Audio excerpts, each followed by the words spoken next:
Welcome, welcome, welcome. Come on in, come on in. Hey, if you're scrolling, stop. Especially if you're a leader, don't keep going. And if you're a woman leader, definitely don't keep on going. Hi, my name is Brigitte Brown Jackson. Maybe you're watching this for the first time.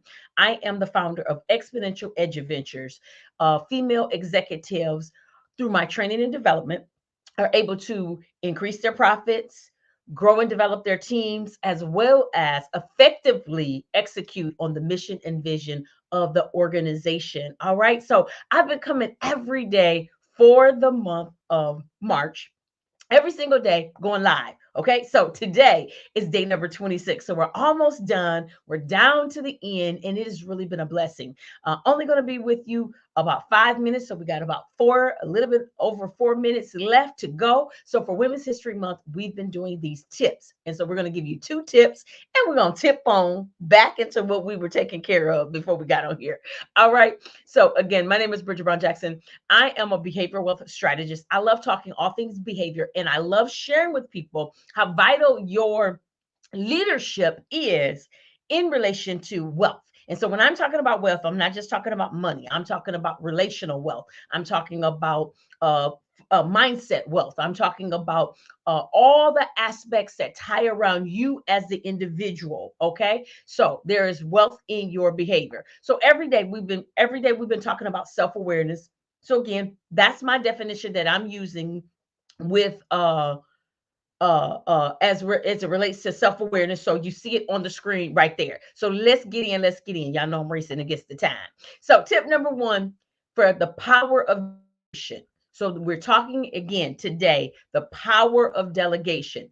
And so I want you to understand, number one, that you need to hone the skills of the team. So that's what the power of delegation does for you. Okay, so what do I mean by that? Let me help you understand that. Delegation can provide your team members with the opportunity for them to gain valuable experiences, for them to hone and sharpen their skills, right? So it's not just you giving away, because we talked about this. We talked about you not being so overwhelmed as a leader and making sure that you are delegating well. And so that's going to help you, but it's also going to be beneficial for the entire team. Why? Because it's going to strengthen the organization as a whole. And it's going to, again, build an impact upon those skill sets, create a better diverse workforce for your organization. All right. And then number two, we want to communicate clearly and understand your methodology. So your methodology as a leader. And so basically what I'm saying is you want to clearly set expectations. You want to ensure that everybody understands what they're supposed to do. Do they clearly understand their roles, their responsibilities as that item or that list or that job description that you have delegated to them, right? Make sure it's clear, very, very clear.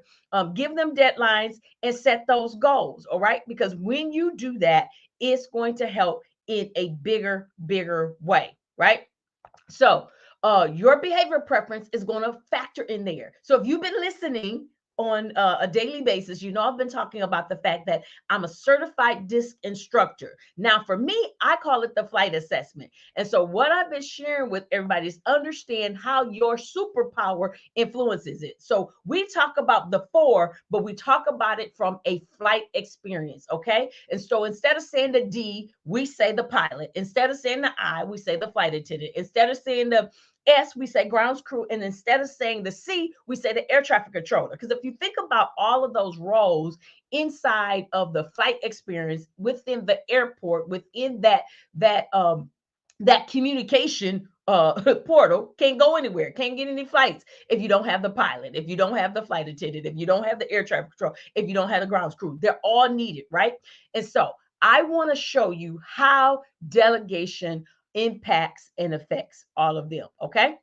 So here we go. So let's look at this. Let me take this backwards because I want to give you the flight attendant first. Okay. I'm a flight attendant, by the way, so I have a little bit of bias. So the flight attendant. So for you to understand that flight attendant, the flight attendant tends to delegate tasks in a collaborative way because again they're all about the people, so they're going to give input, they're going to do some things, right? So they're likely to give some guidance and give some direction, right? And they're going to be open to creative solutions because that's how they're wired. Well, the grounds crew leader is going to lead a little bit different and delegate a little bit different. They're going to be very supportive and nurturing and focus on building relationships and maintaining the harmony, because that's what they're good at, the harmony during that delegation. And so they might prioritize things by collaborative environments.